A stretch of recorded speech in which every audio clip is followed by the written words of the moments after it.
As Mary Beth said, my name is Dane DeFebo, and I'm going to introduce our speaker today, who is Dr. Mary A. DeCredico, a professor of history at the United States Naval Academy in Annapolis, Maryland, where she has taught since 1986. Dr. DeCredico received a PhD in American history from Vanderbilt University in Nashville, Tennessee.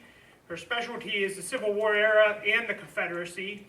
Her first book, Patriotism for Profit, Georgia's Urban Entrepreneurs and the Confederate War Effort, was published by the University of North Carolina Press and received the Museum of the Confederacy's Jefferson Davis Award in 1991 for outstanding scholarship on the Confederacy. She has also written about the Confederate diarist Mary Boykin Chestnut, which is titled Mary Boykin Chestnut, A Confederate Woman's Life, published by Rowman and Littlefield in 1996, and in 2002 was reprinted and has contributed numerous chapters to books and scholarly journals. Her latest project, The Confederate Citadel, Richmond and Its People at War, is under contract with the University Press of Kentucky and will be released in the spring of 2020. Dr. DeCredico co-chairs the Education Committee here at the National Civil War Museum and serves on its advisory board. She has been awarded the Department of the Navy's Meritorious Civilian Service Medal twice and the Department of the Navy's Superior Civilian Service Medal twice. She was also chosen as one of 36 individuals to be recognized by the Secretary of the Navy to be profiled in a special exhibit celebrating the Navy and its diversity at the Pentagon, which occurred in 2012. Please give me a round of applause in welcoming Dr. Mary DeCredico.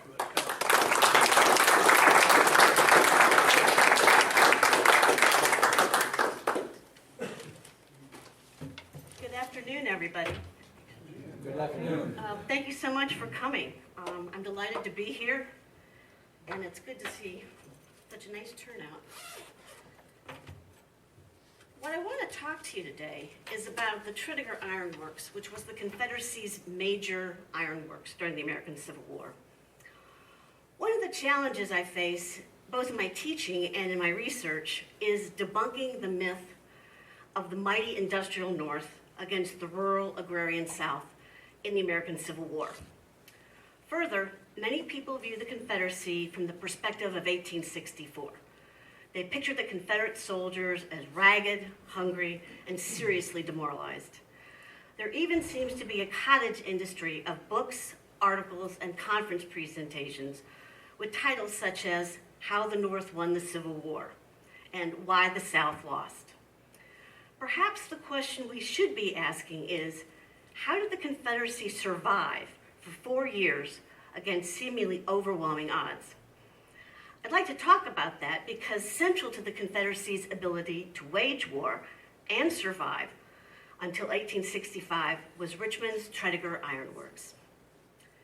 The capital of Richmond, Virginia, was an anomaly in the antebellum and wartime South. In the 1860 census, Richmond ranked 13th nationally in manufacturing. It may have ranked higher. Recent scholarship suggests that census marshals often undercounted manufacturing establishments in the South. Historians have often pointed to the type of manufacturing in the antebellum South. It was overwhelmingly comprised of agricultural processing industries. But if you examine the free states, especially in the Midwest, one finds that nationally, agricultural processing industries dominated. Only in the Northeast do you find manufacturing on what we would term heavy manufacturing, railroad engines, firearms, textile mills, and the like. Thus, if you look at the balance sheet of war in 1860, the Northeast does provide the Union with an edge. And mechanization of agriculture in the Midwest will allow the Union to feed its people and its armies. But what we also see is the emergence of key industrial sites in the South that will allow the Confederacy to arm and equip its soldiers for the duration of the war. Richmond was the South's most developed industrial city, and it housed the largest rolling mill in the South, the Tredegar Iron Works. From the 1830s until secession, Richmond's iron industry flourished. The nucleus was a small foundry established southwest of the city between the James River and the Kanawha Canal. In 1836, a local blast furnace operator approached some Richmond businessmen and asked if they would financially support the building of an ironworks that would encourage railroad construction in the Old Dominion. The Virginia General Assembly granted these businessmen a charter on February 27, 1837, and the Tredegar Iron Works was born. The next year, the Virginia Foundry and the Tredegar Iron Works would merge. It would be 28-year-old Joseph Reed Anderson, which you can see right here in the uniform of a brigadier general of the Confederate Army. Joseph Reed Anderson, who would turn the Tredegar as the antebellum South's leading ironworks. I hate to say it, but he was a West Point trained engineer. But Anderson disliked Army life and left the service as soon as he was able. Ambitious, Anderson faced key challenges in managing the Tredegar, among them competition from cheaper British-made rails and bar iron and an inadequate market for Southern iron and persistent labor shortages. Moreover, because the demand for Southern iron products was minimal, technological innovations from northeastern firms rarely penetrated the area south of the Potomac River. To deal with these issues, Anderson bought pig iron from northern firms and turned to slave labor. After Anderson resigned from the Army, the engineer in charge of building the Shenandoah Valley Turnpike offered Anderson a position to oversee the construction of the turnpike from Stanton to Winchester. It was in this capacity that Anderson first employed slaves. In a telling letter to his brother, Anderson confessed he preferred slaves to do heavy manual labor, not whites. Anderson also believed that slaves could be trained to become skilled iron workers at the Tredegar. He envisioned them as puddlers, men who converted cast iron into wrought iron, heaters, workers who heated the metal, and rollers, laborers who took the mass of metal and rolled it between grooved cylinders on a finishing mill, producing bar iron. Anderson started to buy slaves to work at Tredegar in 1842, but his desire to train them caused the skilled white workers to threaten a strike. The white workers informed Anderson they did not want to injure the firm, but that the strike was to, and I quote, prohibit the employment of colored people in this said works, end quote. White workers zealously protected their monopoly on skilled labor in the firm. Anderson responded by writing a public letter to, quote, my late workmen at the Tredegar Iron Works. Basically, Anderson said, you just got fired. Further, he took the striking workers to the mayor's court, charging them with creating an illegal combination.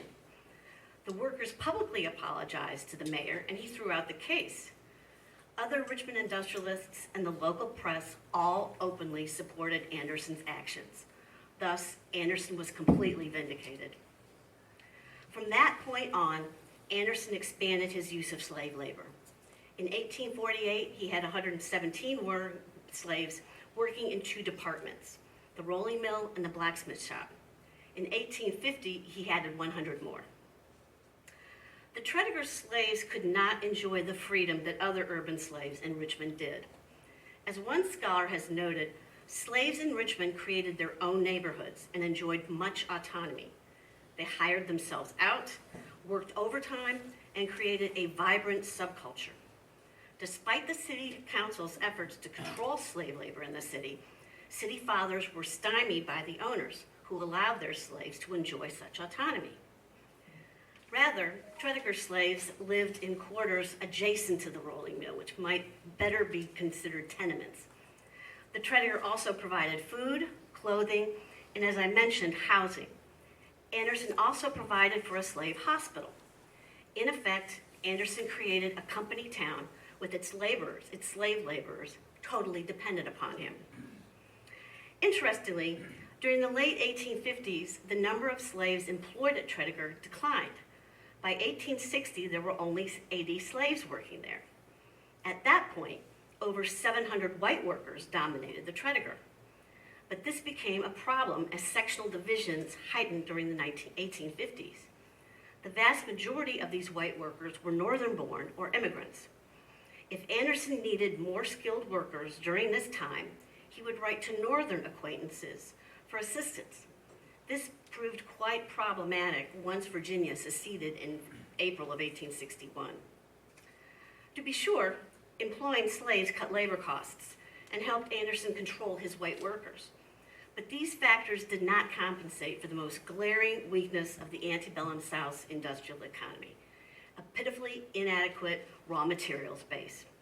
Still, the Tredegar did have the charcoal furnaces of the Shenandoah Valley, and the railroads in James River and Kanawha Canal enabled Anderson to ship charcoal from those furnaces to Richmond. But these resources paled in comparison with Pennsylvania's anthracite deposits. While Anderson was garnering contracts from the federal government and state governments throughout the country, the political situation was becoming increasingly divisive. Anderson was a confirmed Whig and became active in Virginia politics during this time. But the Kansas-Nebraska Act of 1854 and the emergence of the Republican Party transformed Anderson from a Whig nationalist to a Democratic sectionalist. As a result, Anderson joined the Southern Commercial Convention movement that pushed for Southerners to patronize only Southern firms and thus end the region's dependence on the Northeast. During the 1850s, the Tredegar benefited from an influx of orders for railroad materials from other Southern states, but the Panic of 1857 hit the Tredegar hard. It recovered and was doing a brisk business when talk of secession made business deranged, to quote one of Anderson's partners. Several firms that had contracts with Tredegar went in default and forced the company to procure loans from Richmond's banks to stay solvent. The situation became only more dire with the election of Abraham Lincoln to the presidency in 1860. With Lincoln's election, Anderson became a confirmed secessionist. He wrote to a West Point classmate that, and I quote, "I believe the Union is practically dissolved and that we should adjust ourselves to the subject of uniting the South." He went on to add, "I believe a large majority of Virginia's people will come to the conclusion which I have arrived at, that there is incompatibility between free and slave states, and if you choose, an irrepressibility in opinion between them." The secession of the Deep South partially solved Tredegar's financial problems, as South Carolina requested arms, ammunition, and cannon for its coastal defenses. Despite working around the clock, South Carolina's governor was frustrated with the slowness of the shipments, prompting Anderson to journey to South Carolina to reassure Governor Francis Pickens that all was well. While in Charleston, Anderson rowed out to Fort Sumter, and I don't know if any of you have been there. It's 45 minutes by barge. I can't imagine how long it took to row a boat out to Sumter. He rowed out to Sumter to visit his former West Point artillery instructor, Major Robert Anderson. Major Anderson knew why his former student was in Charleston, but nonetheless greeted him cordially and invited him to stay for dinner. Little could Major Anderson have anticipated that within a month, all the arms and ammunition Joseph Anderson and the Tredegar Iron Works had furnished South Carolina would be used to bombard Fort Sumter into submission to Confederate forces. It's also interesting that another former student of Major Anderson, P.G.T. Beauregard, who led the bombardment of Fort Sumter, was also an Anderson student. In fact, Anderson appealed to Beauregard after he graduated from West Point to stay on as an instructor. He obviously did his job very well. The fall of Fort Sumter prompted Anderson to organize mass torchlight parades to encourage the Virginia Convention to embrace secession. Tapping the State Armory Band, Anderson joined the torchlight procession up Main Street to the Tredegar. As the band played the Marseillaise, Anderson had the South Carolina flag and then the newly designated Confederate flag hoisted over the Tredegar Iron Works. Shortly thereafter, Anderson offered the Tredegar to the Confederate government. As one historian has noted, the unique facilities of the Tredegar were of incalculable importance to the new nation. Amid the wild celebrations, Anderson and his partners organized the Tredegar workforce into a militia unit. Comprised of about 350 workers, Anderson spent $3,000 to provide uniforms for the men. The Richmond City Council also donated $2,000 to the unit.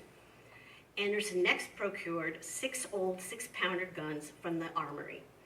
Throughout the war, the Tredegar Battalion was often called to the trenches to protect the city from the numerous On to Richmond campaigns.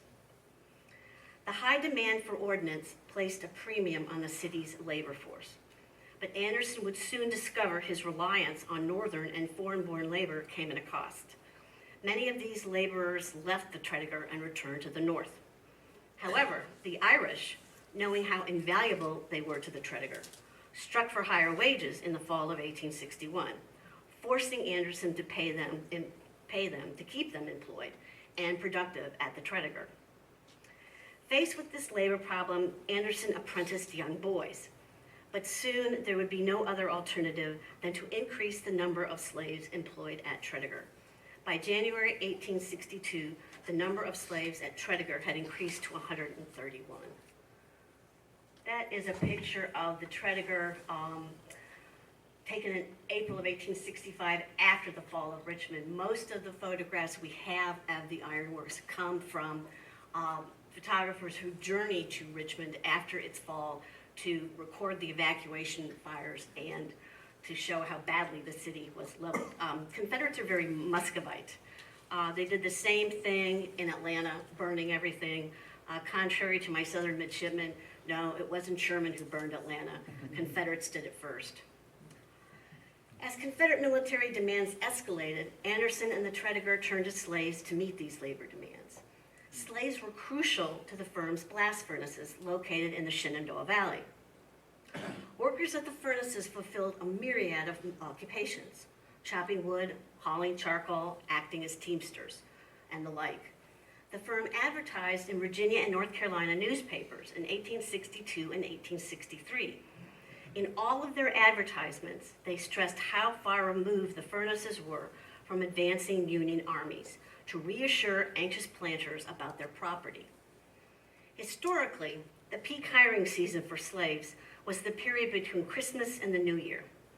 The man in charge of the furnaces in Botetourt County informed Anderson that enough slaves had been hired to keep the furnace in blast through 1863. Interestingly, among those hired were 63 men of color and women of color, and included some slave convicts. Tredegar also used federal prisoners who were forced to take the oath of allegiance to the Confederacy. To keep them from running away, the Tredegar's management notified the U.S. government that those men were deserters from the Union Army, in which case they would be shot. Tredegar had more problems securing enough slaves to man the coal mines and to steer the boats carrying the goods on the James River and Kanawha River Canal. To Anderson and his partners, slaves who were blacksmiths, coal miners, and coal makers were the most in demand among the slave population. Anderson was constantly strapped for labor. He negotiated a contract with the Confederate government to exempt its works. This was under the provisions of the first ever Conscription Act in American history in April of 1862, but the government never fulfilled its end of the agreement. There was too much demand for labor, especially for slave labor, to build coastal fortifications and to create the defenses of Richmond.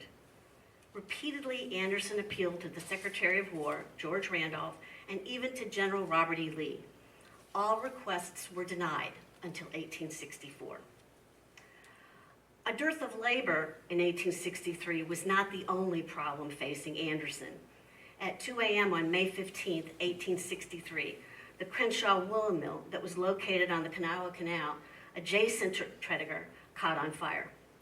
Because of the contents of the mill, materials in the picking room of the factory, the blaze spread rapidly and destroyed the mill, as well as 30,000 pounds of wool and other finished goods. But equally serious, the fire spread to the Tredegar Works. According to the Richmond Daily Dispatch, the blaze spread to machine shops, boring mills, pattern shops, blacksmith, and carpenter shops. The dispatch reported it was too soon to tell the extent of the destruction.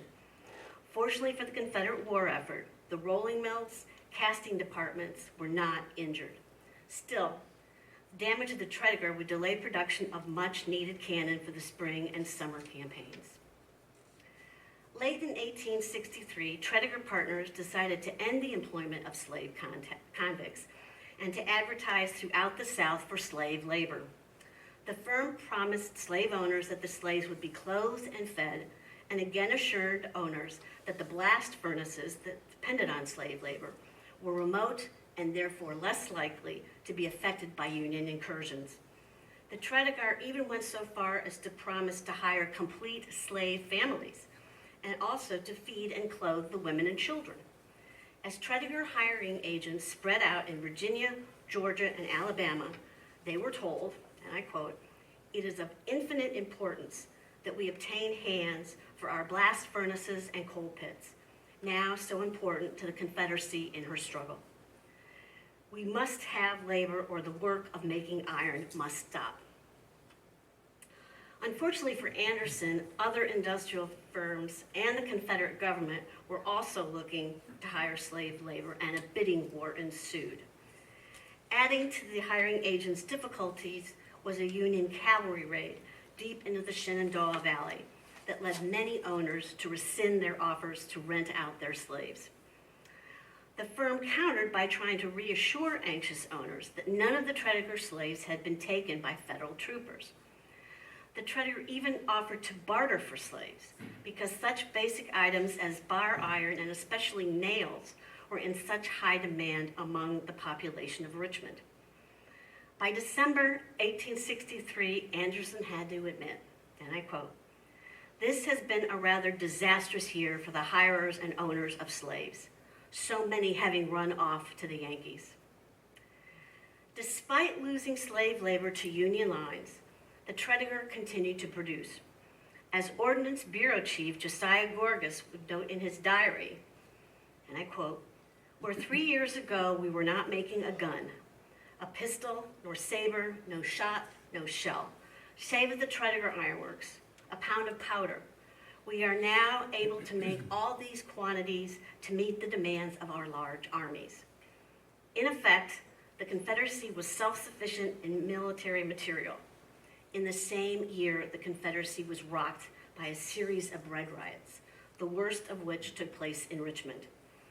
As one scholar has noted, a nation of farmers could indeed go hungry. Between 1864 and 1865, the Tredegar became even more dependent on slave labor. For the first time, Anderson employed slaves in the machine shops, a place previously reserved for white-only labor. Slaves worked as engineers, blacksmiths, and foundry workers. Anderson also offered slaves overtime work for extra wages, and many took advantage of this incentive. Government bureaus also became increasingly dependent on labor. The Niter and Mining Bureau employed over 4,000 slaves in its blast furnaces. Sadly for the Confederacy, in all its industrial operations, a dearth of labor, slave and free people of color, hindered firms such as the Tredegar from ever producing to its full capacity. Still, without slave labor, the Tredegar could not have performed nearly as well as it did. Throughout its service to the Confederacy, the Tredegar struggled at times with issues of quality. That problem was exacerbated when Joseph Anderson volunteered to go on active duty as a Confederate Brigadier General in 1861. Even General Lee implored Anderson to reconsider, stating the firm needed his expertise. Whether Anderson's absence or incompetence was the cause, the number of cannon exploded as they discharged. This was especially troublesome during the Peninsula Campaign of 1862. Many cannon in Confederate defenses blew up before they could fire their shots. The firm, at Ordnance Chief Josiah Gorgas' directive, ordered an investigation. The cause was deemed to be bad iron, faulty manufacturing, and shoddy workmanship. These problems, especially shoddy workmanship, begged the question: did slave laborers cause these problems? Was this a form of slave resistance? It's a fascinating question. Historians have noted that slaves constantly resisted their position by such means as feigning illness, breaking tools, and staging work slowdowns. The ultimate form of resistance was running away. That issue, runaway slaves from the valley furnaces and the ironworks itself, plagued Anderson as the war dragged on and the Union penetrated deeper into the Old Dominion. It is not implausible to suggest that some of the problems and the troubles the Tredegar experienced, especially in 1862, may have been linked to slave sabotage. As the war continued, basic supplies became more and more difficult to obtain. If whites were pinched by food shortages, lack of clothing, and lack of shoes, the plight was even more severe for slaves. Scarcities often added to slaves running off to the Yankees, despite Anderson telling owners to the contrary. Even though Anderson assured slave owners that he would continue to feed and clothe them, the reality was that by 1864, he found it increasingly difficult to do so. Some slave owners requested an increase in rent for their slaves farmed out to the Tredegar, but the partners refused. It was simply too much money. Continued shortages of raw materials reduced the Tredegar's output of heavy guns dramatically. The firm also found itself struggling to clothe and feed all of its workers, slave and white. Anderson became convinced the only way to survive was to sell the Tredegar to the Confederate government. Talks between Anderson, Ordnance Bureau Chief Josiah Gorgas, and Niter and Mining Bureau head Isaac M. St. John broke down when Anderson asked to charge the government higher rates for the Tredegar's profits. The deterioration of the situation on the Petersburg front caused much alarm among Richmonders. As the government began preparations for a possible evacuation of the city, Anderson became quite alarmed. In March, Anderson approached Secretary of War John C. Breckinridge for assurances the works would not be put to the torch. Secretary of the Navy Stephen Mallory weighed in to say the Tredegar should be destroyed. Gorgas protested that idea. Fortunately for Anderson, Breckinridge refused to issue an order to burn the Tredegar. Why this conversation ensued is because General Lee had ordered Department of Richmond Commander General Richard Ewell to burn all the tobacco in the city if it was to be evacuated. The city council and other local leaders pleaded with Ewell not to obey Lee's order, but he could not be dissuaded. When Lee ordered the evacuation of Richmond, Ewell fired the tobacco. What had been a slight wind became stronger and fanned the flames. As the army withdrew, looters took over, breaking into businesses and stealing anything they could. Prisoners broke out of the state penitentiary and added to the mayhem. They also cut all the hoses to the fire engines, so the Richmond Fire Department couldn't even try to put out the fires. The prisoners set fire to the Confederate arsenal and were on their way to the Tredegar. They were met by the Tredegar Battalion, armed and determined to protect the works. The rioters, facing an armed unit, retreated and the Tredegar was saved. There is no doubt the Tredegar could not have produced as much cannon, heavy ordnance, railroad materials, and solid iron sheeting for ironclads without the slaves it employed. Between 1861 and 1865, Tredegar ranked second among all major manufacturing terms, North and South. Tredegar produced a total of 1,009 cannon. Only R.P. Parrott of Cold Spring, New York produced more, 1,557. Cyrus Alger and Company of Boston manufactured 755 cannon, and Charles Knapp of Pittsburgh produced 942 cannon. Despite constant shortages of raw materials, the Tredegar allowed the Confederacy to sustain its drive for independence for 4 years. In a war filled with ironies, perhaps this irony is the most significant. Tredegar slaves produced the war material that allowed their owners to keep them enslaved. Hence, they were manufacturing for their masters. I have a few slides here I'd like to show you.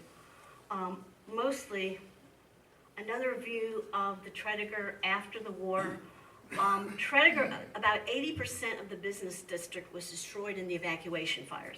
And in fact, the first Union elements who came into Richmond, the 24th Corps, and elements of the 25th Corps, which included United States colored troops, their first task was to put out the fires. It's also interesting that as soon as the city was surrendered to General Godfrey Weitzel, one of the first people to approach Weitzel to ask for a pardon was Joseph Anderson. This is another view of the Tredegar in 1865, and it shows its location on the canal, the James River and Kanawha Canal. This canal was built, started construction, it got all the way to Buchanan, Virginia. The hope was to extend it to the Ohio Valley, but they never managed to do that before the war. Nonetheless, this canal was critical for getting the charcoal from the blast furnaces in the Shenandoah Valley. Another view of Tredegar, looking towards Belle Isle. This island that you see was a prison camp for enlisted Union soldiers. They had absolutely no shelter. It was deemed one of the worst camps. The officers were incarcerated in Libby Prison, which was a former tobacco factory. Here's some statistics that, courtesy of the 8th Census of the United States, that show the status of pig iron in 1860. You will see Virginia has 16 establishments that produce pig iron to the tune of 11,646 tons. Now compare that with the great Commonwealth of Pennsylvania, and you see the discrepancy. In all the southern states, you see 36,700 tons of pig iron. If you look at the middle Atlantic states, again, the number pales in comparison. Anytime you look at and I say this to my midshipmen, anytime you look at the balance sheet of war, it boggles the imagination. But it also shows how the incentives the Confederate government issued to manufacturers encouraged manufacturing.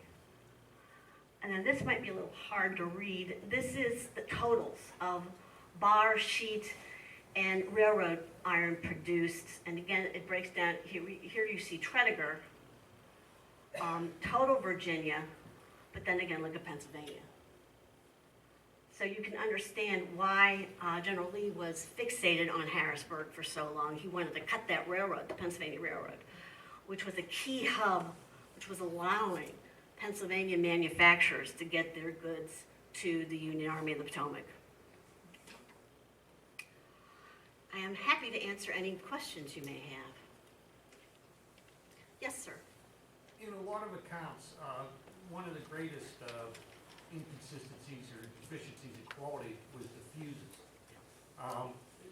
Do you chalk that up to potential sabotage as well, or is it a more complicated issue with the fuses? It could be fuses. Interestingly, most of the fuses manufactured in Richmond were done by women, teenagers and girls, on Browns Island, which was located in the James River. And a tragedy struck on March 13th, Friday the 13th to be exact. And a very seasoned female worker by the name of Mary Ryan was trying to dislodge some fuses and some primers and decided to hit the table, and it blew up. It was a tragedy because most of the employees were indigent, and the screams could be heard. They're running out there on fire. Ultimately, something like 60 people were killed. So that's part of the problem. I didn't find any evidence of fuses at Tredegar in terms of black labor. It was used mostly in blacksmith shops and as puddlers, heaters, and rollers. And I am not an engineer, obviously, so trying to figure out what a puddler was quite a challenge. Yes, sir. What percent of the slave population of the South was eventually, or at some point, diverted into war or defense activities? That's an excellent question. And Irvin Jordan, who's at the University of Virginia, has written the only book on this. and it deals only with Virginia. But what he finds is fascinating. We have records of slaves fighting for the Confederacy before the proposal to enlist them in 1865. Excuse me. We have evidence of slaves volunteering their services to build fortifications around Richmond. So when asking after the war why they did this, in some respects they said, well, this is our country too. That was one answer. The other answer was they knew Virginians. They didn't know the Yankees. And so do you trade an enemy that you know for one that you don't know?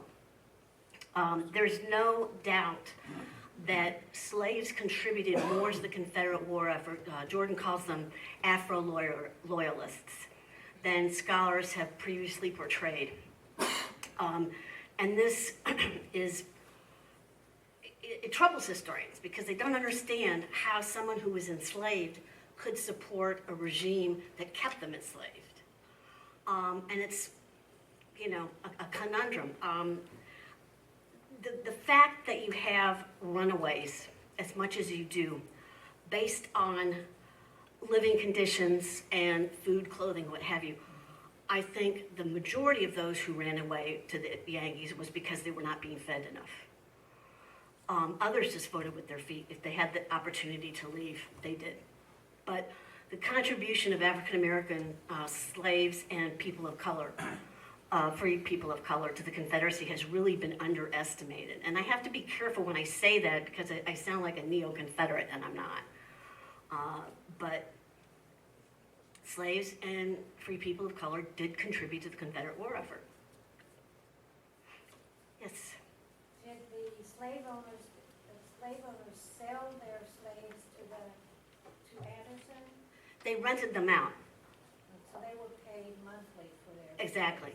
And a prime field hand in 1860 was worth probably between $1,000 and $1,500.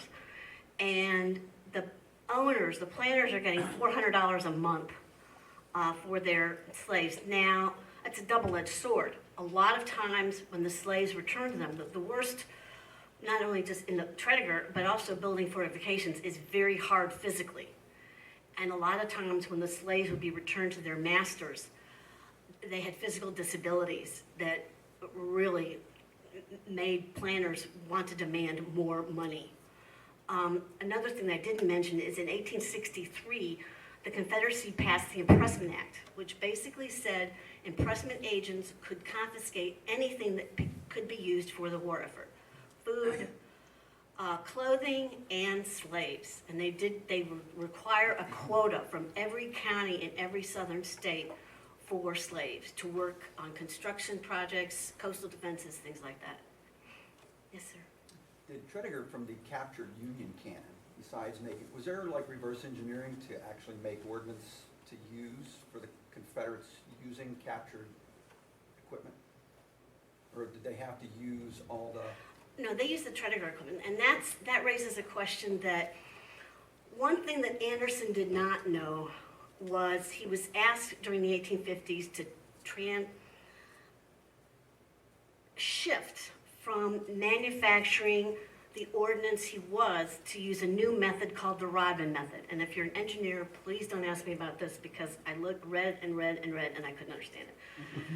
Apparently it is taking a steel, or an iron piece of iron, and using water and an open cylinder to create it. And Anderson refused to do this because it was going to be too expensive. And that would prove to be a serious consequence for Confederate artillery. Confederate artillery was notoriously bad.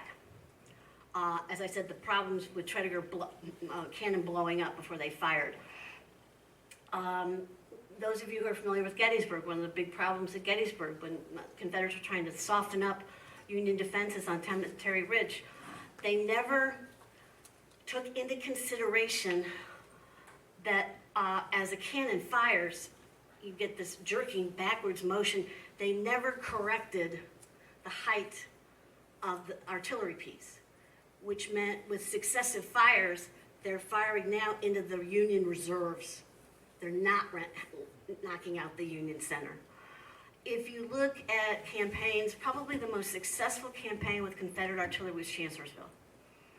And it was because Dan Sickles, who's notorious in and of himself, he removed his corps from an open plateau called Hazel Grove, which allowed Jeb Stuart, who had taken command of Stonewall Jackson's corps after he was wounded, to link up with Lee.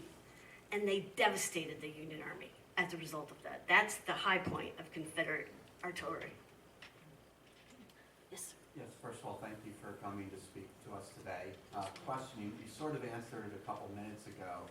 If you were, let's say, a male slave, 20, 30s, are you better off working at a place like Tredegar in terms of working conditions, safety, health, or are you better off working, plantation, agriculture? It's a good question. Factory work is very hard and very dangerous. You have a number of incidents where workers, both slave and free, are injured working in the works, which is one reason why planners did not like to rent them out to that. The flip side is on the plantation, depending upon how cruel your master is, you face the flogging every day. And the standard flogging was 39 lashes. I don't know how they came up with that number, but that's what it was. Biblical. I'm sorry? It's Biblical? Thank you. So it really is a trade-off. Working in a factory, now, Tredegar is a bit of an anomaly, but urban slaves had much more freedom than their counterparts on the plantation. The scholar who studied Richmond, it's absolutely fascinating that the city would pass resolutions, city council, okay, no more than 3 slaves can congregate on a street corner. Slaves cannot hang out in alleys. Slaves can't smoke on a street corner. Slaves can't have social clubs. Well, slaves did all of that. There was this underground network in Richmond where they had parties, balls, gambling houses. I mean, it's a totally separate culture that the whites, the owners just turned away, ignored it. It bothered the city council, but not the owners. And in fact, to tell you how autonomous it was, the African American slaves in Richmond created the largest Baptist church, First African Baptist. And here we got an irony. Where do the whites meet during the war? What's the largest area where they can meet? The First African National Church. I mean, you've got, after the peace conference faded, you've got Jefferson Davis and Robert Toombs, and they're all speaking at the First African Baptist Church, urging independence and to keep our slaves intact. I mean, you can't make this stuff up. Yes, sir. Yeah, Tredegar got copper from where, Tennessee or? Initially, yes, and then when Nashville fell, that was a real problem because all the deposits around the Duck River were gone. So then they started to concentrate on North Georgia. Yeah. Yes, sir. Yes, one question. What was the percentage of black African slaves to other types of slaves that were in the South? In Virginia, Yes. Virginia was the largest slaveholding state in the South. I know Georgia. I want to say they had close to 500,000. Georgia was second with about 460,000. But what are the percentages? There were slaves from other countries. Oh, when the African slave trade was shut off in 1808, these are all Americans. Okay. You do have some illegal smuggling, but it's negligible. So The slaves here are Native American slaves. From 1808 on. Yeah. Thank you. Yes, sir. Are there any narratives from the slaves who worked there? A few. From Tredegar, I didn't encounter any. I know that George Tiamone was a slave who bought his freedom. His wife and children were sold into slavery in Richmond, and his autobiography is an account of how he got them back. If there are any, they're probably housed at the University of Maryland, the Freedmen's Project. One of the things that FDR did during the New Deal to help unemployed historians was to send them to interview former slaves to talk about their experiences. And they are all recorded, and Maryland has digitized them. There's a problem with this, because these are slaves from the 1850s and 60s, and now it's 1932, 36. So age has taken over. The other thing that the historians who collected these documents discovered is that the stories the ex-slaves told varied by interviewer. They told a much different story to an African-American historian than they did to a white historian, which makes sense. Yeah. Yes, sir. The Jefferson Davis Award that you received, coming from the Confederacy, is that purely on the quality and depth and originality of research, or do they have bonus points for No. point of view? No, that it's purely on the basis of research, and it's really fascinating because the Confederate seal, the Great Seal of the Confederacy, was manufactured in England, go figure.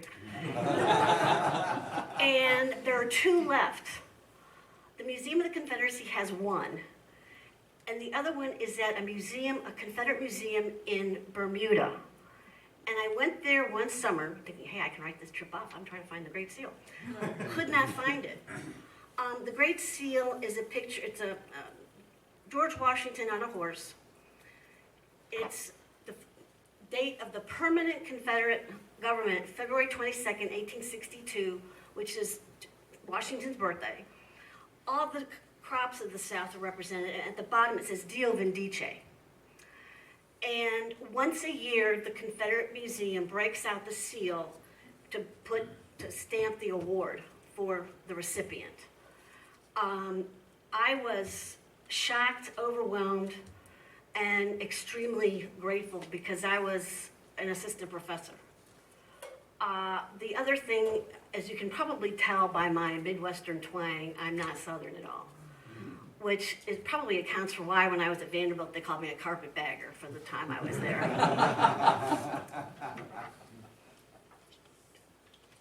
Most of my friends at Vanderbilt, they were all from the north, and we were talking about the brain drain from the north to the south. Anything else? Thank you all very much.